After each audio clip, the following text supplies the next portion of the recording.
Vous savez, chacun de nous, on a envie qu'une situation se débloque, qu'un rêve se réalise. Et puis au final, eh ben, ça se passe pas comme on veut. C'est le contraire. On n'arrive pas à changer les choses, à changer cette situation-là. Mais en fait, les Chacham nous expliquent que parce qu'au fond de nous, on ne veut pas que ça change. On ne fait rien pour. On n'est pas motivé pour que ça puisse changer. Les Chacham nous expliquent et nous disent que quelqu'un qui a envie de quelque chose, ou quelqu'un qui veut qu'un rêve se réalise, c'est comme un manque de respiration chez la personne. Elle manque de respiration, elle va tout faire pour pouvoir respirer. Cette chose-là lui manque. Alors, elle va tout faire pour la mettre en place. Quand une personne, elle a envie qu'une situation se débloque, qu'un rêve se réalise, il faut que ce soit un manque, comme un manque de respiration. C'est ce qu'on appelle en hébreu le koach haratzon, la force de la volonté. Quelqu'un qui a une volonté pour faire quelque chose, ça ne tient pas. Rien ne tient devant. Rien ne tient devant le koach haratzon, la force de la volonté de la personne. Il y a une histoire qui a été dévoilée au grand jour il y a quelques semaines. Cette histoire n'était pas connue parce que ce sont les personnes qui ont vécu cette histoire-là qui l'ont dévoilée. Sur le Rav, Ovadia Yosef, Zecher Tzadik Vekadosh Livracha. Une histoire qui nous montre ce que c'est que le koach haratzon, la force de la volonté quand on veut quelque chose. Il ne faut pas être passif. Il faut être actif. Il faut tout faire pour que ça fonctionne. Avant que le Rav décède, il y a eu la mort d'un juif à El-Had, la ville de El-Had qui se trouve à côté de Tel Aviv. Là-bas, il a laissé une femme veuve avec ses enfants. Lui seul travaillait. Lui seul ramenait la parnassa à la maison. Quand il est décédé, elle est restée seule avec ses enfants. Elle avait un petit peu d'argent sur son compte. Elle a commencé à prendre cet argent et à nourrir ses enfants. Mais au fil du temps, ce capital, ce peu d'argent qu'elle avait, il n'y avait plus. Alors elle ne savait pas quoi faire. Elle ne savait pas où aller, à qui demander. Alors elle a pris la décision de voyager à Jérusalem, d'aller voir le Rav Ovadia Yosef, Alav Shalom, de rentrer chez lui pour lui demander quelque chose. Alors, un beau matin, elle se lève, elle prend le bus de El-Had jusqu'à Yerushalayim, et elle arrive chez Rav Ovadia Yosef, Alav Shalom. En bas de son immeuble, elle commence à monter les escaliers. Elle frappe à la porte. Une personne qui s'occupe du Rav lui ouvre la porte et lui dit « Que puis-je faire pour vous, madame ?» Elle lui dit « J'aimerais parler au Rav, s'il vous plaît. » Alors, il lui dit « Écoute, je ne peux pas te faire rentrer comme ça. Il n'y a pas de Kabbalat Kahal maintenant.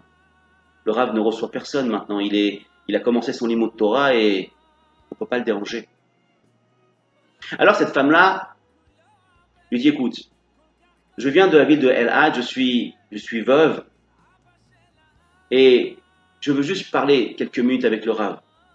Va voir le Rav. Si le Rav te dit que je revienne demain ou un autre jour, alors je le ferai, mais pose-lui la question, s'il te plaît. » Alors, la personne qui s'occupe du Rav lui dit « Ok. » Elle rentre chez le Rav. Il rentre chez le Rav. Et il pose la question, il dit « Rav, devant il y a une femme veuve qui souhaiterait rentrer pour parler avec vous. Je lui ai dit de revenir demain. » Alors le Rav le regarde, lui dit « Non, non, non, non, non, non. Non, fais-la rentrer. Fais-la rentrer ici. Alors, elle rentre. Elle se trouve en face de Rav Ovadia Yosef à la Shalom. Et là, elle commence à pleurer. Elle commence à pleurer les larmes de son cœur. A commencé à raconter son histoire. Comment elle a perdu son mari. Que les mois, ils ont commencé à défiler où il y a eu un manque d'argent. Elle ne savait plus quoi faire. Alors, elle commence à sécher ses larmes et elle commence à dire au Rav, Lo bati lekal kede levakesh bracha Rav. Je ne suis pas venu ici pour vous demander une bracha. Bati levakesh ezra. Je suis venu pour vous demander de l'aide. Ha'im yesh derer la azorli. Est-ce que il y a un chemin que vous connaissez qui puisse m'aider? Je sais que vous connaissez beaucoup de Ergun Hesed, des associations qui vont pouvoir m'aider pour subvenir à mes besoins, pour nourrir mes enfants qui sont à la maison. Le Rav a écouté son histoire. Et le Rav commence à verser une larme. Parce que le Rav Ovadia Yosef à la Shalom, Zecher Tzadik Vekadosh Livracha, avait beaucoup de peine de voir le peuple juif souffrir comme ça. Ça lui faisait du mal. Il ne pouvait pas laisser cette femme-là. Il fallait qu'il l'aide. Alors le Rav Ovadia Yosef lui a dit, écoute, je vais appeler personne. Aucune association. C'est moi personnellement qui vais t'aider. Mais par contre, je te demande qu'une seule chose. C'est que personne ne sache que c'est moi qui t'aide. Je veux que ça reste secret entre toi et moi. Chaque mois, tu vas venir, tu vas prendre une enveloppe sur le bureau et tu vas repartir. Mais tu dévoiles à personne ce secret entre toi et moi. Alors la femme, la almana, elle rentre chez elle.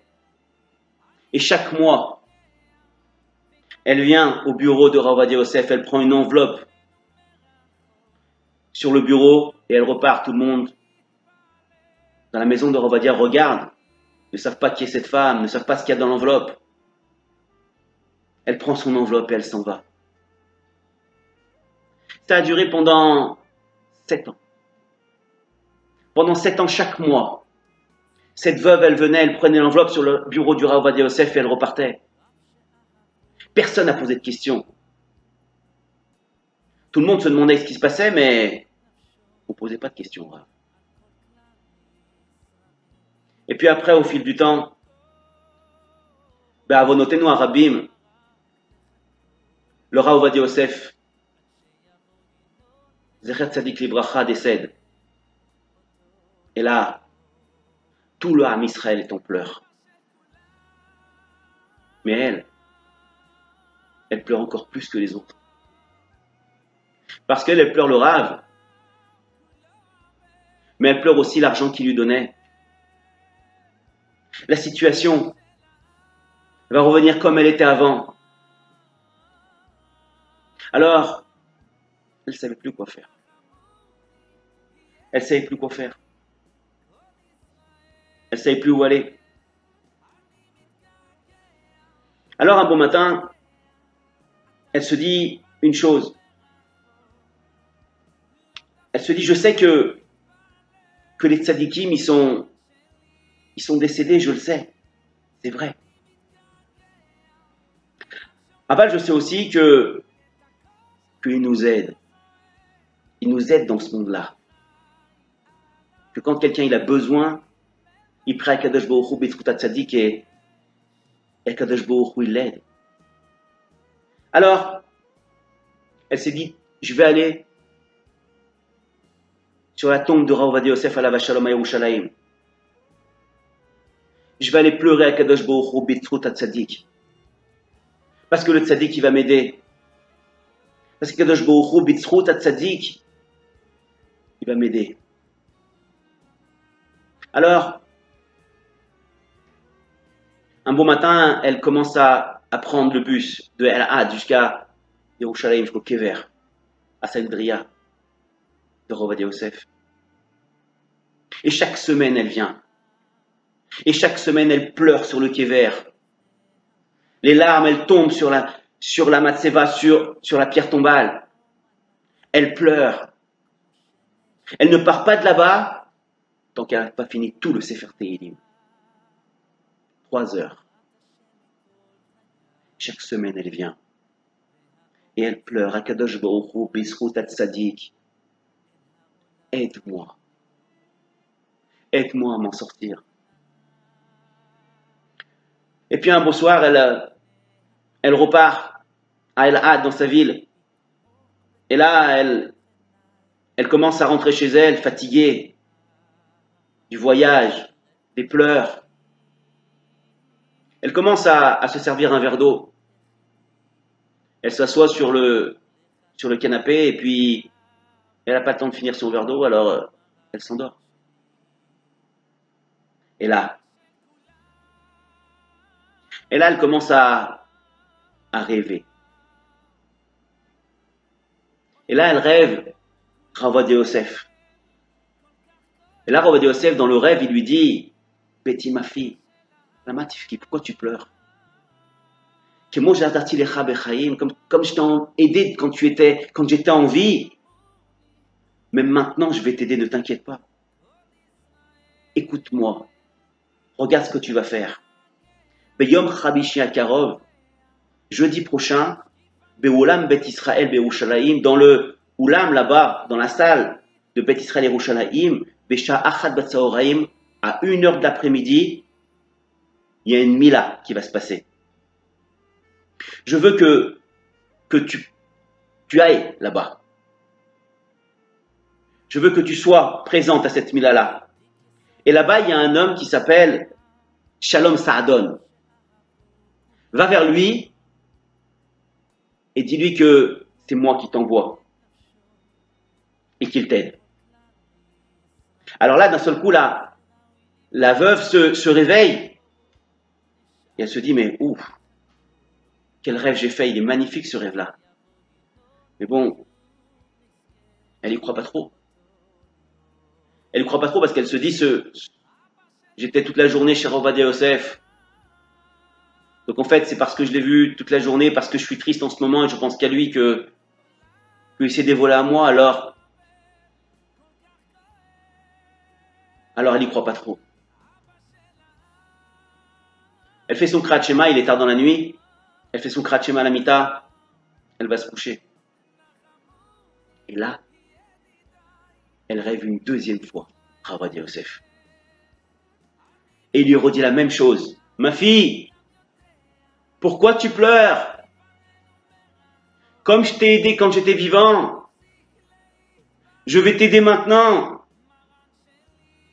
Je veux que tu ailles, il lui redit la même chose. Jeudi prochain, dans le Oulam Bet Israël et Yerushalayim, je veux que tu sois présente. À 1h de l'après-midi, il y aura une mila. Et là-bas, tu vas voir une personne qui s'appelle Shalom Saadon. Et tu vas lui dire que tu viens de ma part. Et qu'il t'aide. Et là, d'un seul coup, elle se lève en plein milieu de la nuit. Elle dit, c'est pas possible, le même rêve. Le même rêve que j'ai fait tout à l'heure, je le refais encore une fois. Ben, Gemara explique que quelqu'un qui rêve le même rêve plusieurs fois, c'est qu'il va se réaliser. Alors le matin, de ce Yom Hamishi là, elle se prépare, elle se dit, je vais aller voir ce qui se passe, ça coûte rien. Je vais aller voir si ce rêve-là, il est vrai, s'il est réel. Je crois tellement à Kadosh Baruch Hu, je crois tellement au Tzadikim. J'ai rien à perdre. Je vais y aller.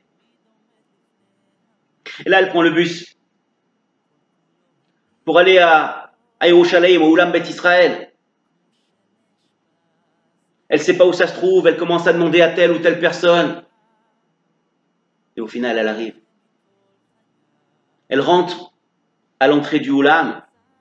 Et là, il y a deux flèches. À droite, il y a une bar mitzvah. Et de l'autre côté, il y a une flèche pour aller là, à la Brit Mila. Et là, elle commence à rentrer là-bas. Et elle voit qu'il n'y a personne encore. Et puis petit à petit, la famille arrive. La famille, les parents jeunes qui font la Brit Mila de leur enfant. Et là, elle attend. Elle attend. Et elle voit un avraire. Elle lui dit, excusez-moi, vous connaissez Shalom Saadon? Alors l'avraire se retourne et lui dit, oui, bien sûr, c'est lui là-bas. Attendez, je vais vous l'appeler. Elle lui dit, non, pas maintenant, pas maintenant. Je vais juste vous demander quelque chose. C'est qu'après la Brit Mila, si vous pouvez l'appeler pour que je lui parle, s'il vous plaît. Parce que là, elle va commencer la Mila et je ne veux pas déranger. Alors l'avraire lui dit, il n'y a pas de problème. Au Hachem, la Mila se passe. Et là, l'avraire arrive devant Shalom Saadon et lui dit, il y a une personne qui veut vous parler dans Hazarat Nashim là-bas, une dame. Alors, il se rapproche d'elle, lui dit, bonjour madame, qu'est-ce que je peux faire pour vous? Alors, la almana ne sait pas comment commencer. Elle lui dit, écoutez, vous allez me prendre pour une folle. Vous allez me prendre pour une personne qui se fait des films. Mais je vais quand même vous raconter mon histoire, monsieur. En fait, c'est Rav Ovadia Yosef qui m'est venu en rêve et qui m'a demandé de venir vous voir. Et là, d'un seul coup, Shalom Saadon, il tombe dans les pommes. Tout le monde dans le Olam, il se demande ce qui se passe, il se rapproche de lui. Le Moël, Rav Reuven Elbaz Shlita, le Rosh Yeshiva d'Orach Chaim Yerushalayim, qui avait fait la Mila, il avait fini et il commence à se dire qu'est-ce qui se passe. Tout le monde se rapproche de quelqu'un. Il se rapproche lui aussi, il dit hey, qu'est-ce qui se passe? Pourquoi t'es dans les pommes comme ça? Alors Shalom Saadon se réveille petit à petit, il reprend ses esprits et il dit au Rav Elbaz, Rav, écoutez son histoire, cette dame-là. Je vous en prie, écoutez son histoire. Et là, le Rav Elbaz se rapproche devant cette almana et lui dit, madame, quelle histoire il parle? De quoi vous parlez? Alors discrètement, cette veuve-là raconte son histoire, qu'elle a perdu son mari, qu'elle n'avait plus à manger, qu'elle ne savait plus quoi faire. Elle raconte dans le détail du détail que Rav Ovadia Yosef il lui donnait de l'argent jusqu'à maintenant et qu'il est décédé et qu'elle a rêvé ça. Il devait venir ici dans ce Oulam Beth Israël. Alors, pendant que cette dame-là est en train de raconter à Rav Elbaz son histoire, la Shalom Saadon se rapproche et il dit à la veuve et au Rav Elbaz, il manque un passage dans cette histoire-là. En fait, je n'ai aucun lien avec les personnes qui se trouvent dans cette Mila-là.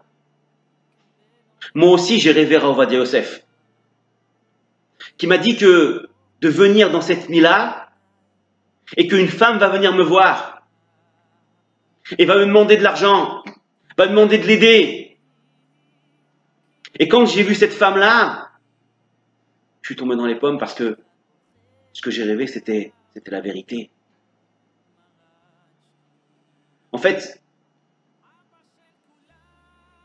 le Rav, Shalom Saadon, cette personne-là, dans sa jeunesse, avait aidé Rav Ovadia Yosef à diffuser sur le Lavian, sur Internet, les shiurim du Rav, de Rav Ovadia Yosef. satellite, il diffusait dans le monde entier tout le shiur qu'il y a Motzei Shabbat, que Rav Yitzhak Yosef Shlita donne tous les Motzei Shabbat. Rav Ovadia Yosef avait précédemment donné ces cours-là. Et Shalom Saadon avait diffusé ces cours-là, et Rav Ovadia Yosef avait fait une bracha qu'un jour, grâce à ça, il sera riche. Il aura beaucoup d'argent parce qu'il a aidé la Torah. Alors Shalom Saadon se rapproche de cette dame-là et lui dit, écoutez, moi aussi j'irai vers Rav Ovadia Yosef. Et moi je vais vous aider. Combien tous les mois il vous donnait Rav Ovadia Yosef? Alors la veuve lui dit, il me donnait 4000 shekels. Tous les mois je venais au bureau. Je prenais l'enveloppe de 4000 shekels et je repartais. Pendant 7 ans ça a duré. Et après il est mort. Il lui dit, écoutez, moi, Rav Ovadia Yosef, à la Shalom, m'a demandé de vous aider. Moi, je vais vous donner les 4000 shekels que Rav Ovadia Yosef vous donnez chaque mois. Et je vais rajouter 4000 shekels que je vous donne moi. Et comme ça, vous allez vivre bien pour éduquer vos enfants. Ils vont manquer de rien. Mes amis, quand j'ai lu cette histoire-là, j'ai compris ce que c'était que la Torah. J'ai compris ce que c'était que Borah Olam, que la force d'Akadosh Baruch Hu et des tzadikim. Malgré qu'ils ne sont pas là, mais leurs vœux, ils les réalisent même quand ils ne sont pas là. Le Koharatson de cette personne-là, de cette veuve, de vouloir à tout prix sauver sa famille. Mes amis, cette histoire, elle nous donne à réfléchir. Parce que quand on veut quelque chose, rien ne peut tenir devant le Koharatson. Rien. À nous de prier Borah Olam pour que Kadosh Baruch Hu nous aide, Bisrout HaTzadikim, Bisrout HaMaran, Rav Ovadia Yosef, Zecher Kadosh Vetzadik Livracha. Que Kadosh Baruch Hu vous bénisse. Vous bénisse, mes amis. Nous bénisse pour que on puisse, nous aussi, réaliser nos rêves.